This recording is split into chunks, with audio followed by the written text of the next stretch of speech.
If you don't know me, I'm Dr. Brian Curry, the MBA program director here. I appreciate you coming out tonight. We've had a phenomenal series of speakers, so hopefully you've heard some. Tonight we have, again, I feel like every week I talk about, this is a friend of mine or this is somebody I wanted to hear speak, so I think this whole semester was about me, unfortunately. I've been very selfish, but Tom Palowitz has been, he was my business coach, and he's been a friend for about 10 years. Tom started out on a nuclear sub, we'll start there. Started on a nuclear sub where not only do you have the Navy that gives you those processes and procedures, but you can imagine on a submarine, everything has to be crisp, right? There's no room for any error. Everything has to be executed on. And so he really kind of cut his teeth of getting the processes down there. And then so where do you go when you get after that? Go into the banking world.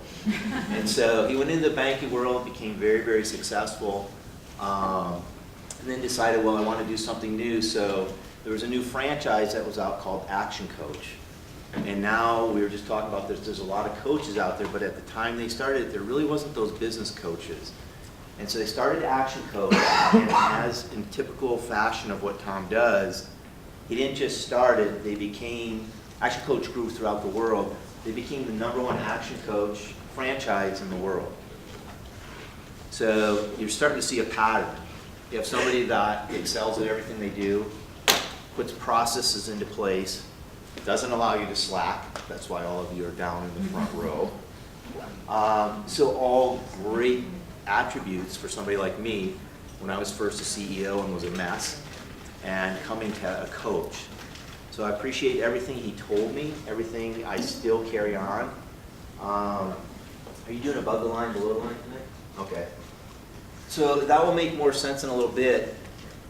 I want to tell you the power of this, what you're about to hear. When I was running one of my companies, I had a friend that I went to school with. Similar, well, I was going to say similar to Tom, but that's not going to sound good after I tell the story. But from the standpoint, this individual was driven. When we were in school, he was the best at everything. I mean, he was the best student. He was far above all of us. Unbelievable scientist. But everything he did in his life, he really did. So unfortunately, if it was science, he did really well.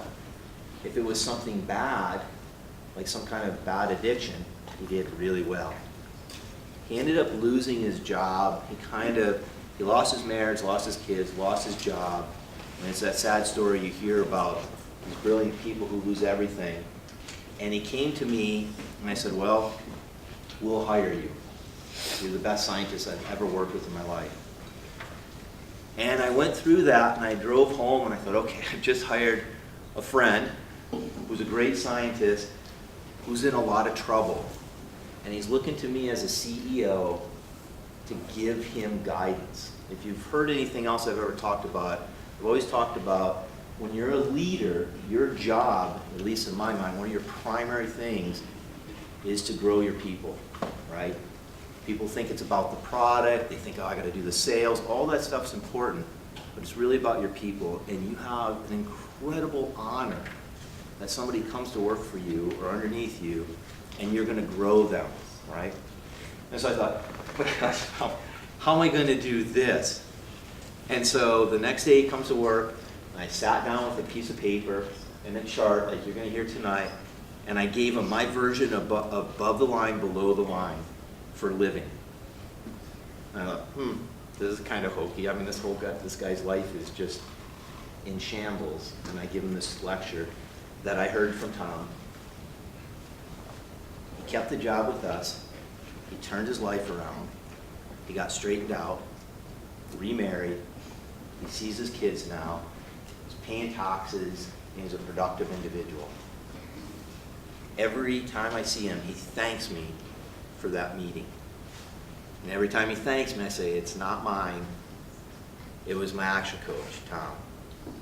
So even though you're at this lecture tonight and you're thinking, okay, I'm just going to hear a speaker come in, I'm telling you two things. One, you have an incredible individual with you tonight. Two, it's a very, in some ways, very simple message. It's incredibly powerful. And I guarantee you, if you take it to heart and you listen to him, it will have as much impact on your life as it did on this individual. So with that, It's my pleasure to introduce Tom Powell. Oh, I forgot to say, and ran for U.S. Senate. Congress. Congress, yes. Yeah. Senate's next. Senate's next. But I have to win a race. I'm So, pitching yeah. you. No, thank you. So he's never been in politics, and he decided to go, I'm just going all the way to the top. He ran an incredible race, incredible individual, so look for him in the future. So, Thank you. Thank you, Brian, as he limps back to his chair. So, how are we doing tonight? Oh, that's not very good. How are we doing tonight? All right, that's better. All right, so leadership. Take out a piece of paper. Oh no, if you don't have a piece of paper, borrow one from somebody who brought some. If you don't have a pen, find a pen. Brian's going, what? Here's what I want you to write down. Yep, hand them out. You don't need a lot of paper, you just need a little paper. Here's what I want you to write down. What are the 3 attributes that you think are in every great leader? What are the 3 attributes that you think are in every great leader? So write them down.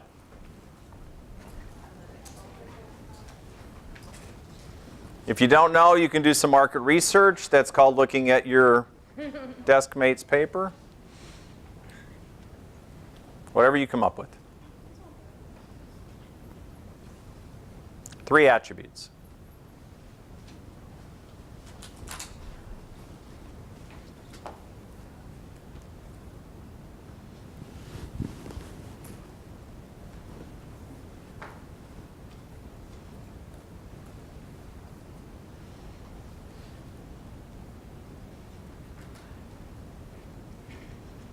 So 3 attributes that you think are in every great leader.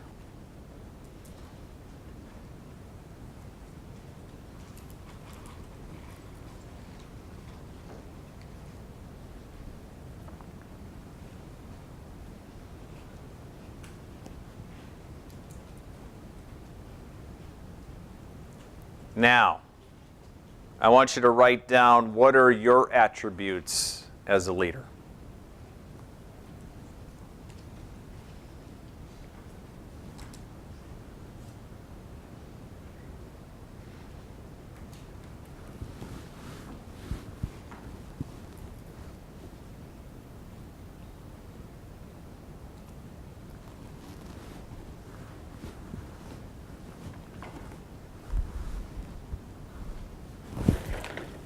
Good catch.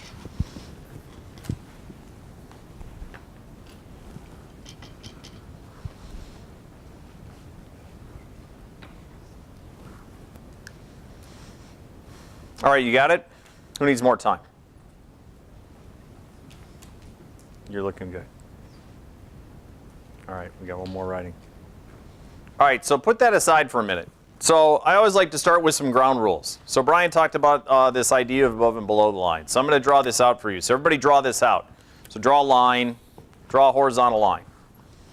And label that line the line of decision or the line of choice. So the line of decision or the line of choice. So every single day, every single moment, we have a choice to make where we are in relation to that line. And the below the line mentality is BED. So B-E-D, below the line mentality is BED. And BED stands for blame, excuses, and denial. Blame, excuses, and denial. All right, so it's Thursday, right? Thursday? Okay, so this week, how many of you used one of these 3 at some point this week?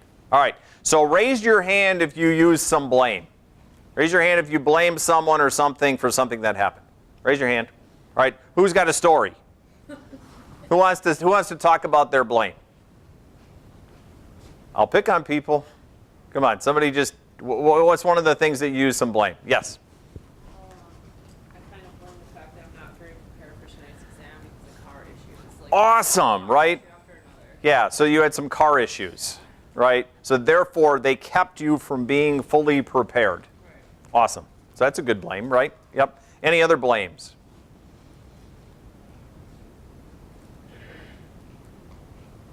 Who blames somebody? Anybody blame somebody this week? They kept you from doing something. Yeah, all right, do you have a story? Yeah, I blamed my friend for not hanging out with me because she was busy. Perfect. You blamed your friend, right? If you weren't so busy, you could hang out with me and we would have some fun. Yep, so you blamed him. All right, who used an excuse this week? Now, did you call it that? What did you call it? The reason. You called it a reason, didn't you? Because as adults, we're like, well, we're told, right? We shouldn't use the word excuse anymore. So we've grown up the word, so to speak, and we now call it a reason. So how many of you used a reason this week? Yep. We've got some pretty honest people in this group. This is good. All right, who didn't raise their hand yet? Okay, where are we at? Because this is the most interesting thing about this, because this is all about what has happened, isn't it? So draw an arrow going, sort of an arrow going backwards. So this is all about what has happened. It's about the past, and it's always negative. So we call this the victim mentality. Who's ever gone out with a friend and all they want to do is throw themselves a pity party? Who's ever done that, right? And you're like, oh my goodness. How many times have you heard the same stories? Who's ever tried to fix that friend? Yep, how's that working?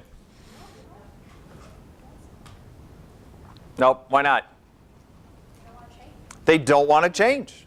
And they're living down there, so they're living below the line. So they'd rather be a victim than the opposite of that. So who's ever changed anything in their life? Okay, what was the first step you had to take to change it? Yes, you have to admit the problem. So you have to get out of denial. And what happens when you get out of denial? You start with all the reasons why you can't change it. And then when you're finally done with the reasons, you start to blame other people. They're holding you back. And then when you're finally done with that process, are you ready to change? Because you have to take responsibility for what's going on, correct? So the first word above the line is responsibility.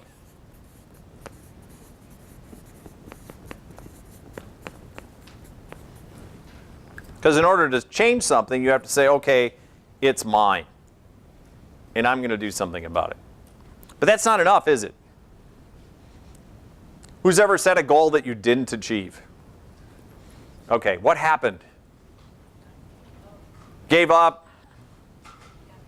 Got busy? Forgot it? Who's good at writing their goals down and then putting them away?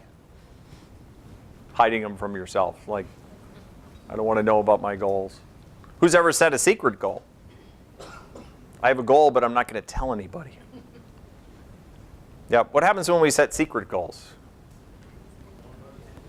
Nobody knows you didn't do them. It's pretty good, isn't it? Oh, I didn't get that done, but nobody knows.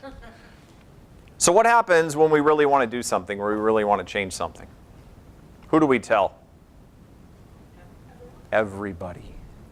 Because what does that bring? Accountability.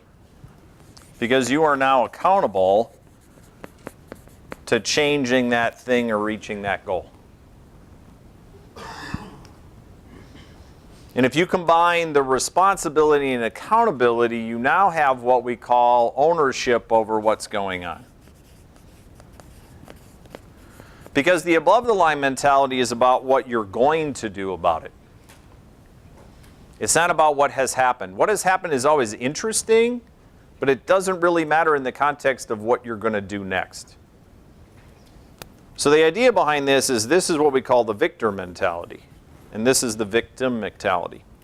And the biggest difference is, and this is the way you can figure it out in businesses and life, is you're either getting results or you're living on reasons.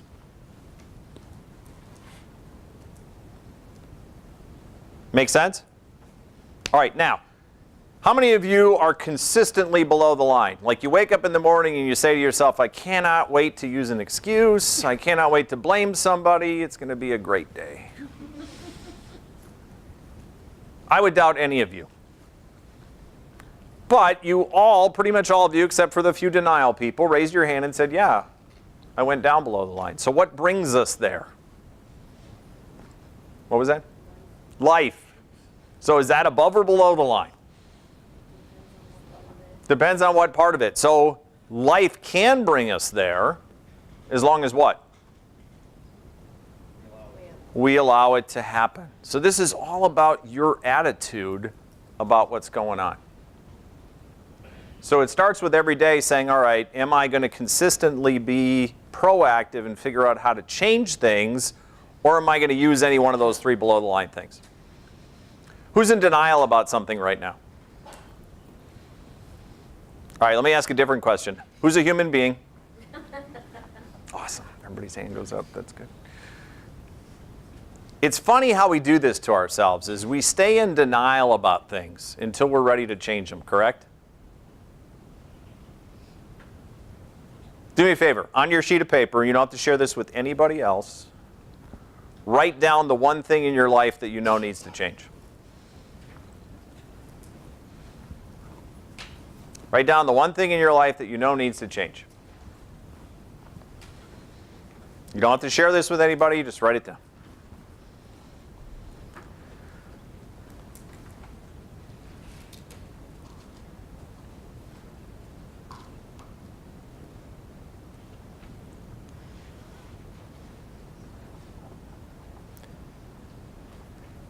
Now, that thing that you wrote down, have you attempted to change it at some point? Raise your hand if the answer is yes, if you've attempted to change it. Cool. All right. So, yet it's still there, isn't it? So it didn't work. Fair? So what I'd like to do is walk you through a process of changing it. Does that make sense? All right. So we're gonna use what we call. So does everybody have this? All right. I want to get one agreement for the next, let's say, 45 minutes to an hour we're together, you're going to think and speak above the line. Can I get an agreement on that? Show of hands. All hands up.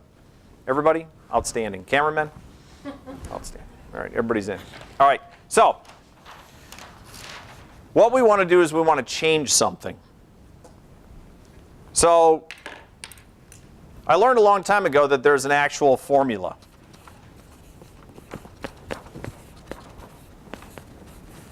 So D times V plus F has to be greater than R. D times V plus F has to be greater than R. So D stands for dissatisfaction. So D times V, so D is dissatisfaction.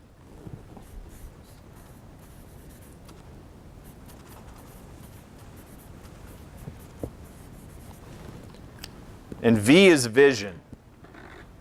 So dissatisfaction times vision plus a first step.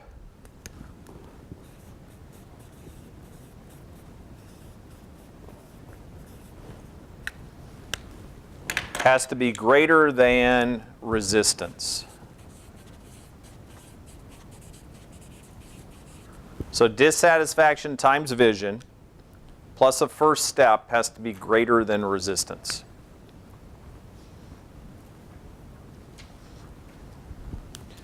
So go to that thing that you want to change.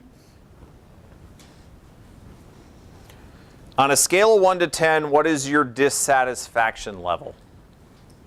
1 being you can live with it for the rest of your life, it's no big deal. 10 is it needs to change right now. What is your dissatisfaction level? So just write down a number. Whatever number you have, that's your number, write it down. So that's your level of dissatisfaction. 1 being I'm fine with it, 10 being it's got to change right now. What is your life going to look like when you change this?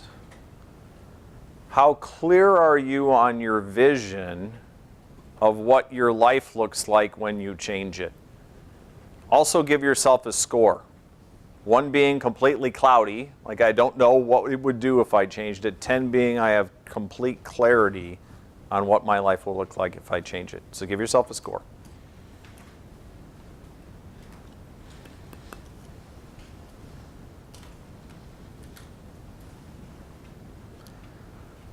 Write down 3 points of resistance that are keeping you from changing this.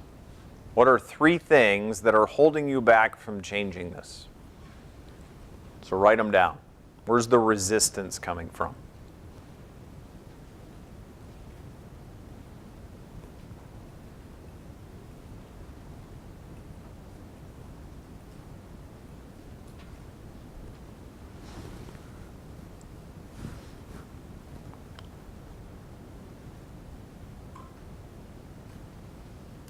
And then finally, what's the first step you need to take to start the process of changing this? Not the whole thing, but what's the first thing you need to do in order to change this? So just write down what that first step is.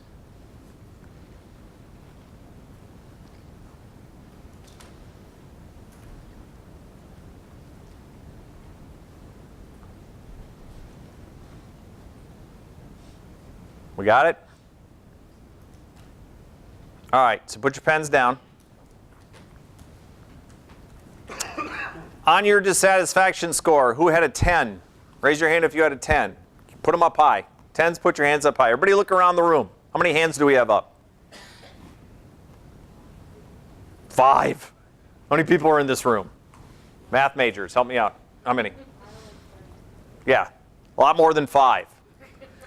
All right, so would it be fair to say that most of the group is good with what's going on? What did I ask you to write down? First thing, your biggest challenge in your life. Why would you not want to change it? So we can come up with a boatload of reasons, correct? But the bottom line is unless you're a 10, you have to ask yourself what's going on. Now, who wrote down a 10 for vision? Raise your hand. About the same number of hands, isn't it? A few more. Here's the thing I learned a long time ago. It's hard to get your dissatisfaction level up if you don't know your vision. Who's ever had something and then you go and see a friend's something and that friend's something is better than the thing that you have? And then you look at your thing? Are you now disappointed with your thing? And it was fine before you went to see the other thing? So this is what we need to work on sometimes, is what's our vision of what can be. Because what did you write down for resistance? Just shout them out. What do you got? What did you write down? Laziness. Good one. Yep. What else? Lack of motivation. Same thing, right? Accessible. Yep. What else? Impatience. Habits. Not sure where to start. Oh, myself. Who wrote down me 3 times?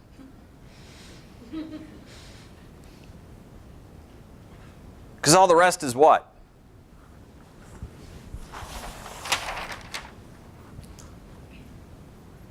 Because what happens, is everybody clear on their first step? What happens when you take your first step? What happens to the challenge?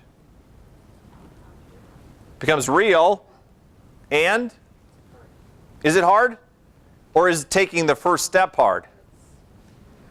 Taking the first step's the hardest step, isn't it? What happens after that? You have momentum. And when you have momentum, are you working toward the solution? So this is the most interesting thing that happens to us. If we really want things to change, we get stuck. And a lot of times it's because we lack a vision or we don't have enough dissatisfaction. Now, what does this have to do with leadership?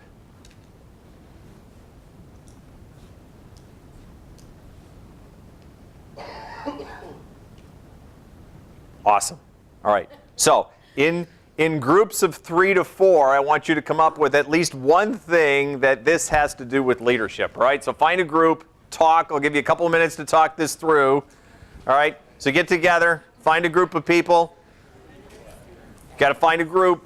All right, he's good. Yep. If you're not in a group, find a group.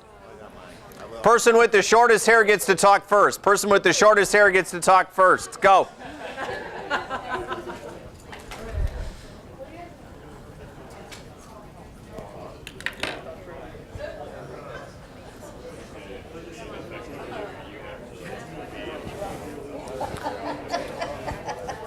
The question is, what does this have to do with leadership?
All right, one more minute. One more minute.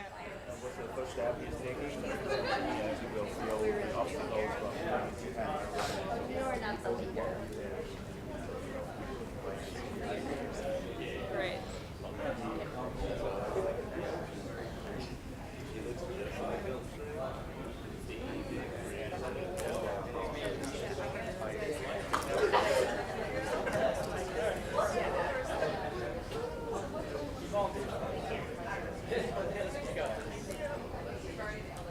All right, let's wrap it up. So let's start over here. What do you guys got? First row here. What'd you come up with? What does this have to do with leadership? I said that if your leader is making tons of excuses, then you tend to make a lot of excuses and no work. Yeah, so if your leadership style is below the line, what are you going to get? Below the line results. Yep. So what does the formula for change, which I just gave you, have to do with leadership? Formula itself. Yep.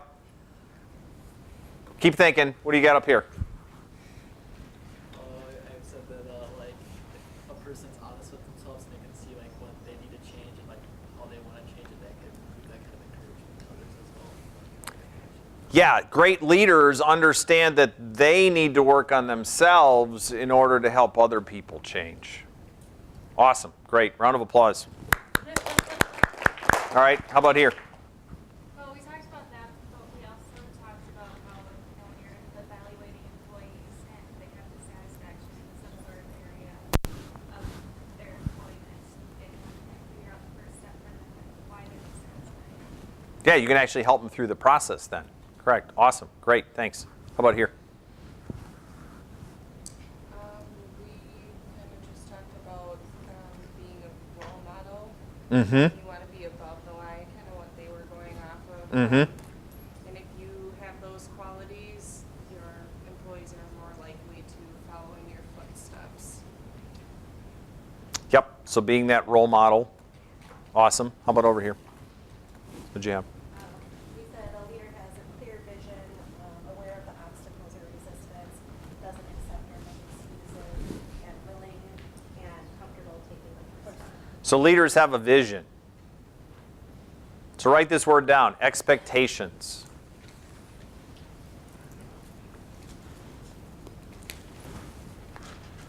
Are strong leaders really good at setting expectations? Yes.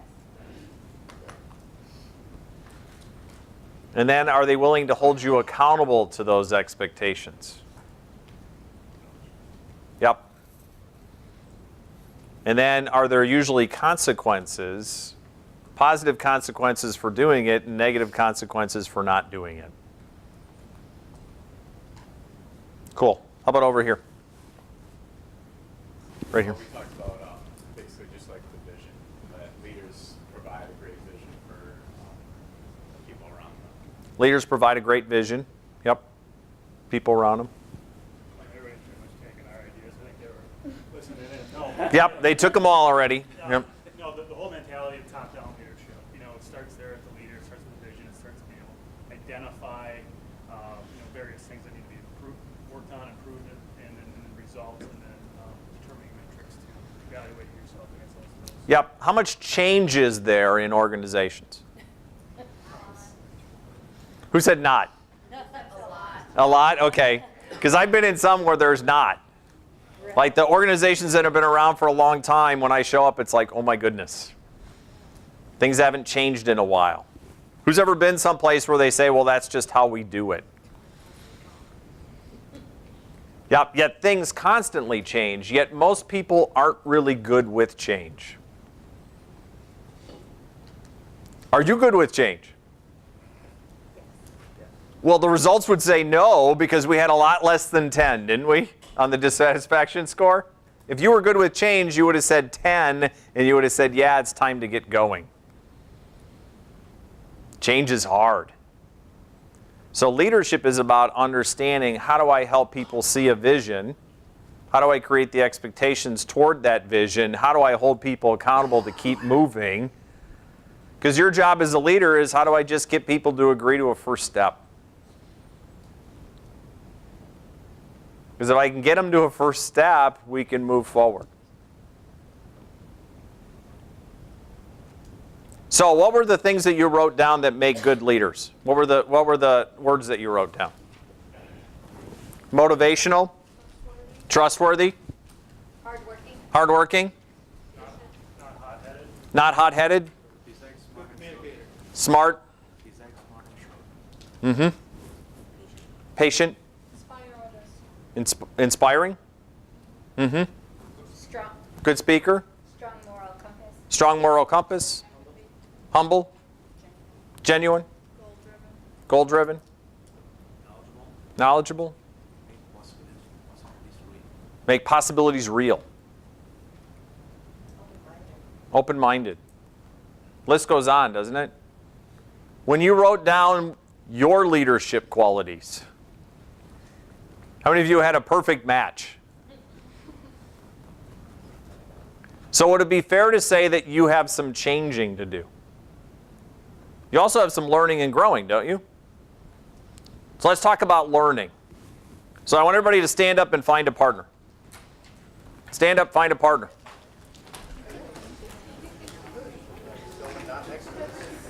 No, they can be next to you. Stand up, find a partner.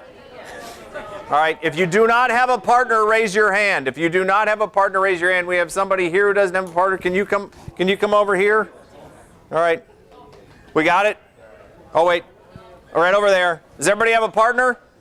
All right, face your partner. Face your partner. Be about arm's length apart. Face your partner. Be about arm's length apart. All right, I want you to pick an A and pick a B. Somebody's got to be an A and somebody's got to be a B.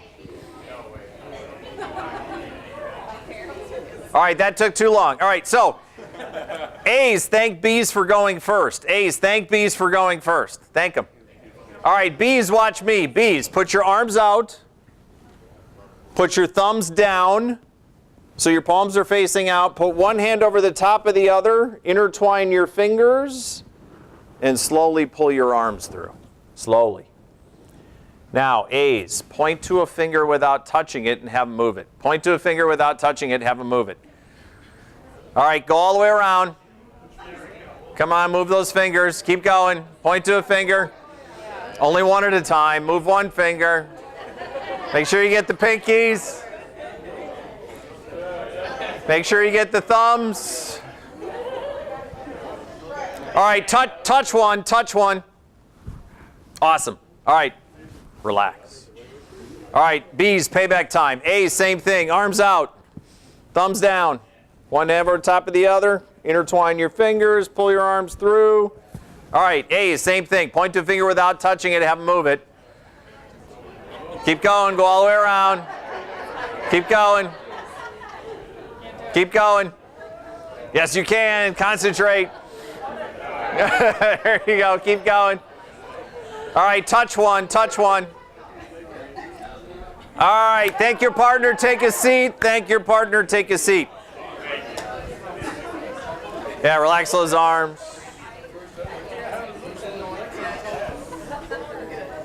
All right, what was that about? What was that about? Fun time. Yeah, we just took a break. No, what was that about? What was that? Directions, listening, conversation. Yep, what else? Yeah. It was definitely easier when they touched it, right? All right, so when they first pointed to a finger, what happened to your brain? It didn't move that finger. Some of you actually were very successful, but I saw the slow motion process, right? It's like, oh, I got it, and then you got the right finger.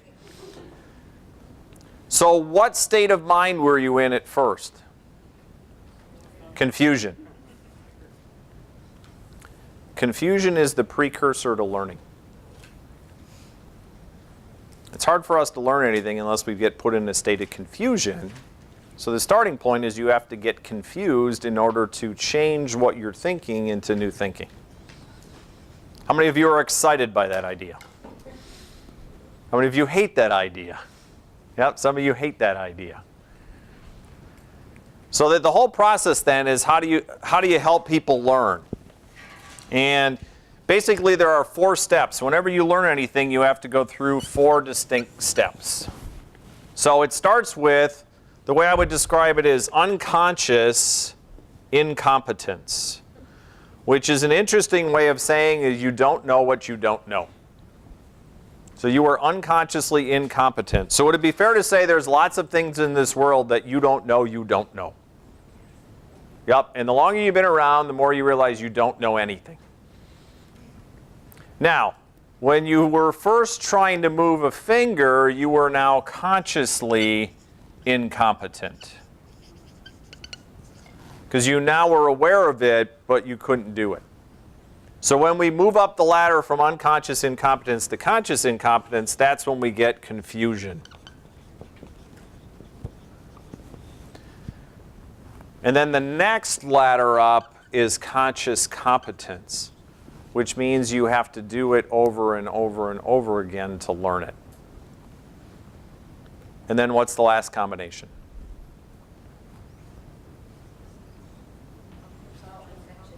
Unconscious competence, which means what?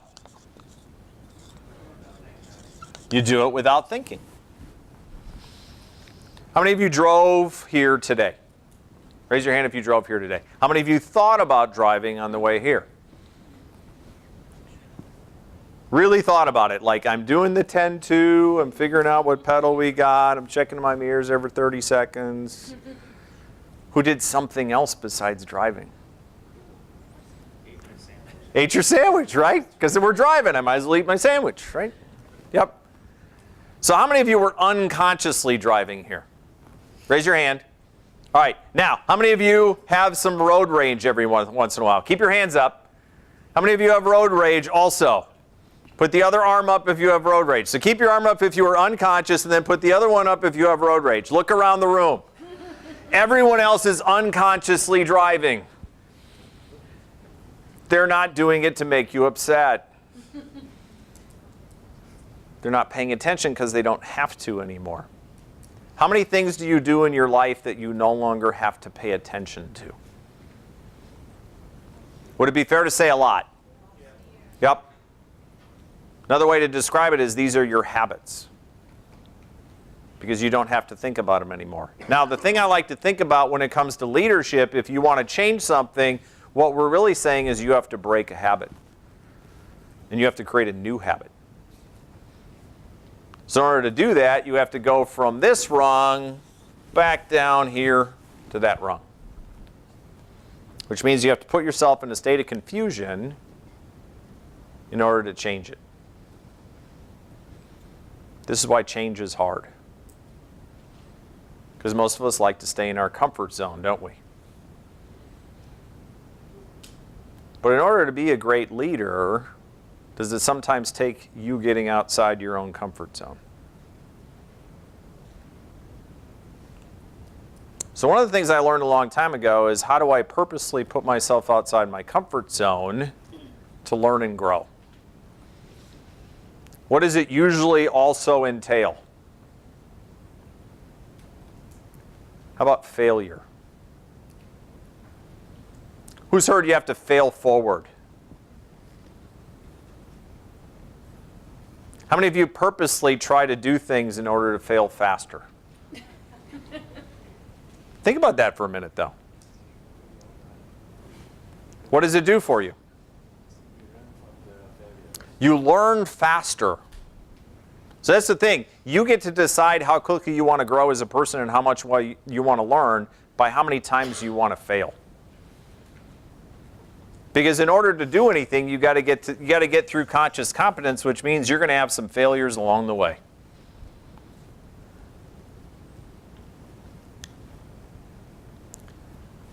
So the interesting thing, though, is here's the formula for change. This is what it takes. The real question is, who do you need to be? So I'm going to share one more formula with you. So the formula is be times do equals have. Be times do equals have.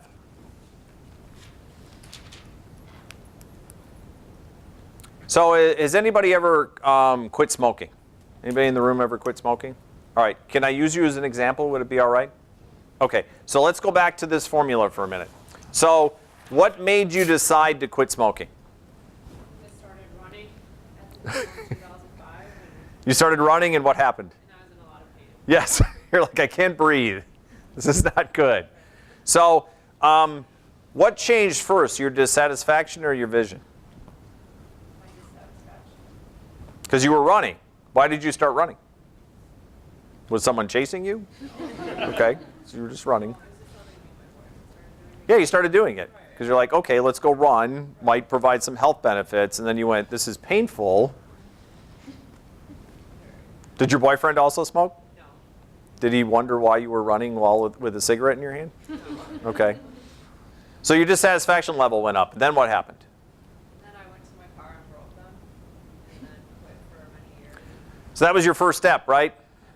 You said, because people who quit smoking, it's fascinating. Some will smoke up the pack because they don't want to waste them. And then some people will do that. They'll break them and throw them away. All right, how many of you in the room have never smoked? Okay, would you go to the store and buy a pack of cigarettes? Why not? You have severe asthma. You wouldn't even think of doing it. Why not, though? That's the only reason? It's the only reason that keeps you from buying cigarettes is they're too expensive. It's gross, sir. The smell.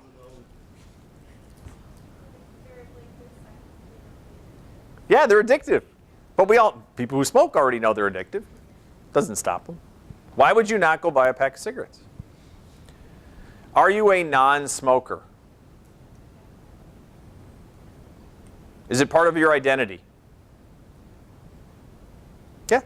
You would never go buy a pack of cigarettes because you're a non-smoker. How long did it take you to become a non-smoker? 5 minutes. Well, when you broke the cigarettes, how long did it take you to not think about smoking? I was one of those unique people who, when I wanted, I stopped and I didn't break it ever again. Okay. So right away. And what changed in your mindset?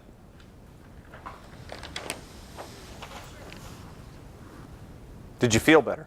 Oh yeah. Did you taste food again? Oh yeah. Yep. Did you not smell all the time? Exactly. It was great, wasn't it? It was like, wow, this is a much better world. So the results you got, so we're under the word have, right? Results. The results, you got all these new bonus things that came along with being able to run. And it's because you took action. But more importantly, you decided to be a non-smoker. So the B is your thoughts, or how you think about who you are.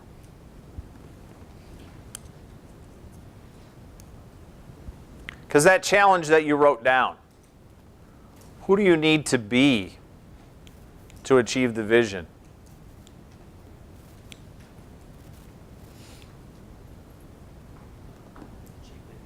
Yeah, who do you need to be to achieve whatever that challenge is in order to overcome it? Who wrote down something like, I want to become more organized, or I want to be better with time management, or something like that? Anybody have one of those? Okay. Who's got one they want to share? Does anybody want to share? I promise I won't pick on you. Be a non-smoker. Is that what you wrote down? Awesome. All right. So why, though?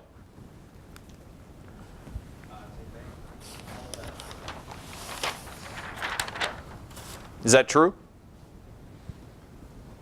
Are you feeling bad? About doing it? Yeah. No, I mean, does it make you feel bad? Like, are you wheezing all the time, or are you getting pneumonia? And No. okay, so what's the reason you want to quit? It's a terrible habit. Because it's a terrible habit. Do you believe it's a terrible habit? Well, I know it's a terrible habit. You know it's a terrible habit, yet you're still a smoker. Yeah. So what would happen if you told yourself, I am a non-smoker?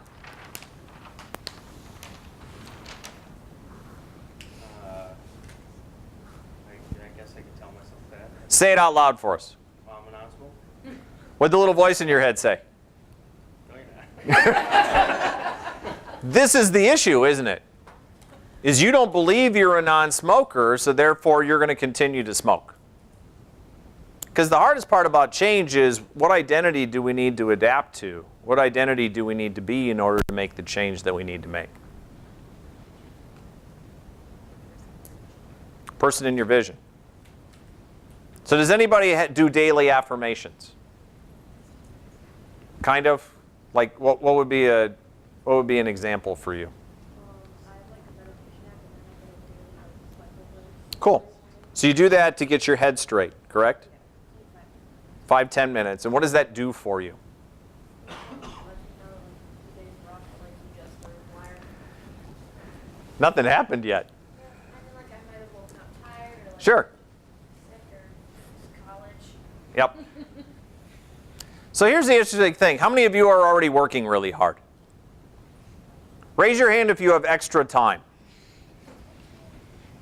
Not, well, a couple of hands. All right. Okay, what's extra time to you? What does it look like? TV. Yeah. Who gets to watch all the shows they want to watch all the time? God, no, right? Can't do it. So I always like to think about, within the context of what kind of results you're looking to get, what actions do you need to take? And a lot of times you run out of time, don't you? Because it's hard to create time. Who's realized that time is your most valuable asset? By far. But the real question is who do you need to be while using that time? And what affirmations do is they give you a chance to be the person you want to be that day. So it was about 13 years ago, I came up with 17 daily affirmations that I tell myself about myself when I'm by myself. And what that does is it gets my head straight to be that person today. Because if I have a chance to be that person in the situation, I will probably take the correct actions to get the results that I choose to have. Because if I don't believe I'm a non-smoker, what am I going to do? I'm going to smoke. I'm going to go smoke. Because I'm not a non-smoker. So what if you convince yourself that you're a non-smoker? What are you going to do? You're probably not going to buy cigarettes. You're going to decide to quit, and then eventually you'll quit because you're a non-smoker, because everyone else in the room who's a non-smoker wouldn't think of going to buy a pack of cigarettes. So that change that you really want, the thing that you want to change to, you have to figure out what identity do you want to be in order to make that happen. And in leadership, so those qualities that you wrote down, the qualities that you think make great leaders, who do you have to be to adopt that mindset?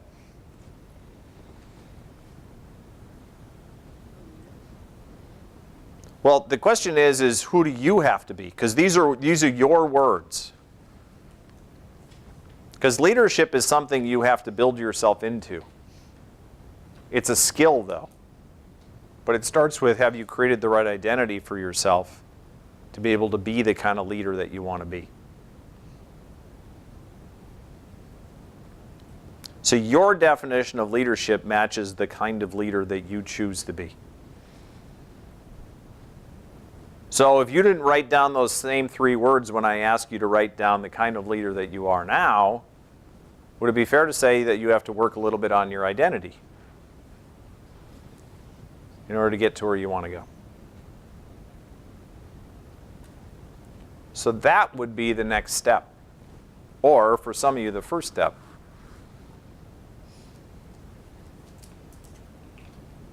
Because I've always thought that people have assets and people have liabilities. And your assets are the things that you do well that work in your life. And your liabilities, the way I describe liabilities is liabilities are lies you tell yourself about yourself when you're by yourself. Lies that you tell yourself about yourself when you're by yourself. Because who's the person that holds us back the most? We do.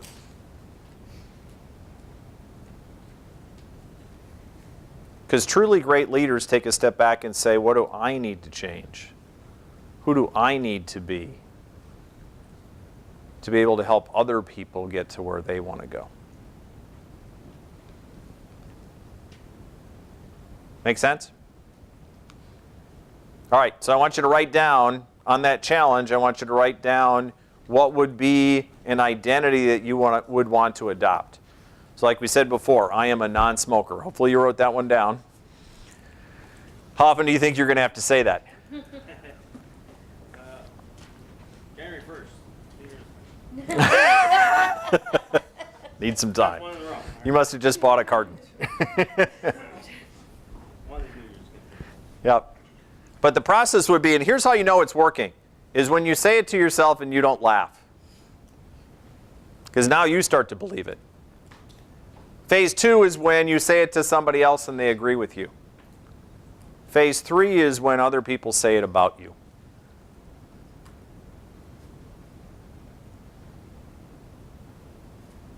Because this is all about what goes on up here in your head.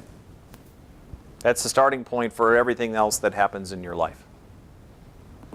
So if you choose to be an above-the-line person, and if you choose to work on yourself and confront your challenges and do something about them, what kind of leader will you become?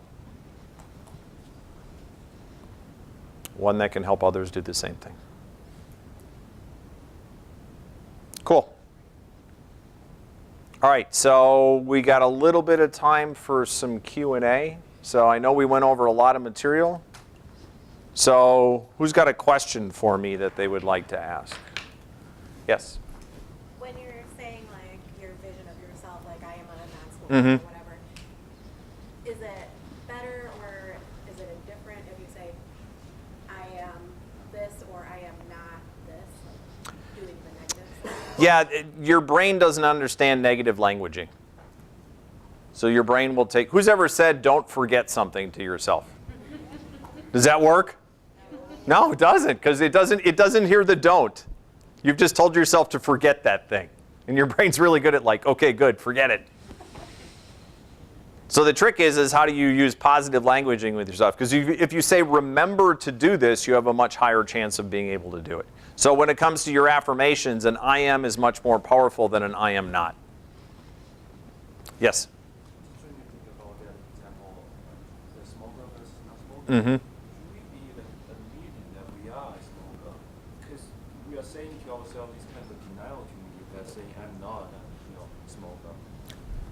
Great example. So the first step, though, is making a decision to be a non-smoker. And what's your name? Brian. Brian. So Brian already made the decision, didn't you? Timing is up to you yet. Sounds like it's a little fuzzy. But you made the decision. So now it's just a matter of executing on that. So the decision point was, is I am a non-smoker. So now he has a chance to follow through. But it's easier if you convince yourself to be a non-smoker to be a non-smoker than if you just try to quit. Because who's ever had a friend or somebody quit and then they start again and then they quit again and they start again? Because they never stop really being a smoker. It's who they are. But great question. Yes? You were the formulas you put out are for individual leaders. Would you say those same things work for corporate, or the vision was action, or that? Oh, absolutely. Organizational change, you Yes, bet. Exactly. Yep. And this actually is what I use to teach people to become managers. Because people get locked into do equals have. And what happens when you become a manager? Well, they give you other people. And if you do their work, why do you have the other people? So now it's about, because this multiplication symbol represents leverage. So who do you need to be to get other people to do their work is now the new question. But most organizations don't teach that. They just go, oh, you're really good at getting stuff done. We're going to have you be a manager. And you're left to your own devices. Yep. Other questions? Yes. Mm-hmm.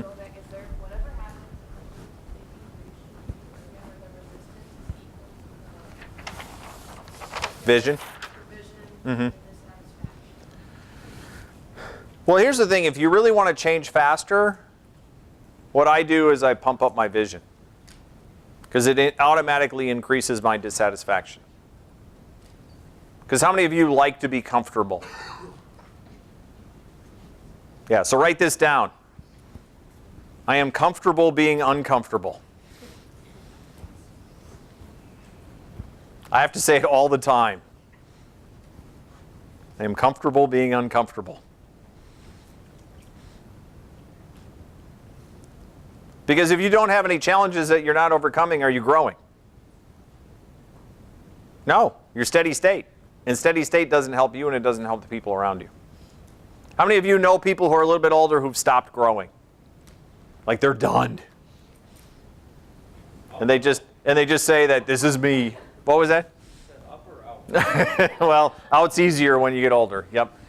But the bottom line is unless you keep growing, you're going to get stagnant. But the great thing is when you realize that there's always another thing that you can learn and grow into, that's the challenge. Other questions? Yes? What do you personally think are the 3 best leadership traits? Yeah, it's hard for me to come up with 3. I think it's more, at least for me, it's a state of mind. And I said it before. It's about, are you really good at setting high expectations? Which means, do you have a vision of where you're going or where you want to lead people? And are you expecting other people to buy into that? And then are you willing to hold people accountable? How many of you are good at accountability? How many of you shy away from conflict? Yep. Now here's the interesting thing. Conflict doesn't occur unless there's growth. Conflict isn't negative. Conflict has to exist. So how do you make conflict positive and how do you help resolve it? And then are you willing to hold people accountable through consequences? Any parents in the room? All right. So how old are your kids? I have 1 9. 9. All right. What's their hot button thing that you have to use as a consequence to get them to do what you need them to do? Take away the iPad. Take away the iPad, right? You already know that's their go-to consequence. And you're willing to do it as a parent, why? She has to learn. She has to learn. Well, why? She can not learn. Why does she have to learn? I always say to her, my job is to make you a happy, healthy adult. Why? That's my job. That's your job, right? Because you care that she turns into a happy, healthy adult. Right. So you care, don't you? Yes. All right, so write this down. This is what NICE stands for. NICE stands for nothing inside me cares enough. A lot of you are way too nice. You're too nice to your friends. You're too nice to your family. You let things slide because you don't care enough. With your children, you care. You're not nice to them sometimes. You don't care how they feel about you because you're raising a good adult. You're raising a good person. This is one of the keys, at least in my mind, to leadership is, are you willing to say what needs to be said and hold people accountable to it? Cool. All right, so here's what I want you to do. We talked a whole bunch of stuff. You wrote down a whole bunch of notes. All I want you to do is write down what's one thing you're actually going to go do.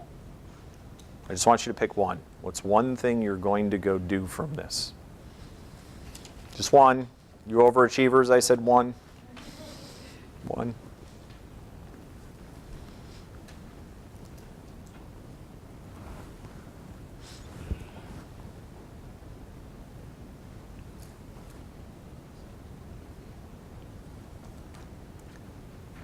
Now, what are we missing? You wrote it down. What's missing yet? So do you need a date and time of when you're going to do this?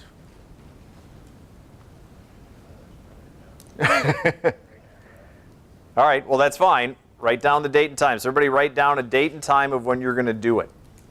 The one thing that you're going to do, and when are you going to do it? Stuff just got real.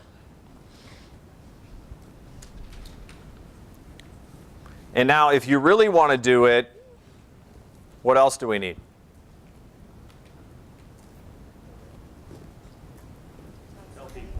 Yes, who are you going to tell?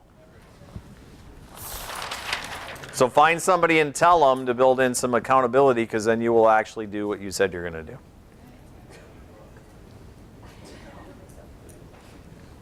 Got it? All right, well, I really appreciate your time. Thank you very much. You guys were fun. So hopefully you took something, learned it. And I just want to thank Brian. Appreciate it. Thank you. So I do have one quick story. We were, I don't know, it was maybe our second or third. Do you think he asks a lot of questions here? You should pay him to ask questions. I think it was our second or third time we were meeting, and like the company I was in was falling apart, or it was disintegrated. People, everything, product. There wasn't anything right with the company. And I'm telling him all these issues, right? And it's like, I'm coming to this genius to tell him all these issues. And he stops me and he's like, Brian, what's your title? And I had just been promoted to CEO. As well, you know, I'm running. He's like, well, what's your title? So he finally got me to say it, and I'm like, I'm the CEO. He's like, well, say it without laughing. Well, I can certainly do that. I just got promoted. I'm the CEO, and I kept laughing. And he told me exactly what he told you. He's like, really? You're going to have a vision. You're going to have people follow you, and you don't even believe it. And I was so mad at him, as I was so often, because he was so right. And we actually got, and he's relentless too. You guys got off easy. I don't know how long that process took, but I eventually had to sit there and say, I'm the CEO of Physiogenics. And I had to believe it, right? And I went back, and literally that was kind of the change of the company, the change of the culture. I left Physiogenics, not really believing I was running it. I came back from a session with Tom, believing this was my role. Wasn't good at it, right? I mean, I had a long way to go, but it was exactly that. It was that affirmation, it was that first step that I actually had to take and started believing it. So again, it seems like these really simple formulas. I want to live my life above the line, not below. I'm telling you, there's a lot of power here.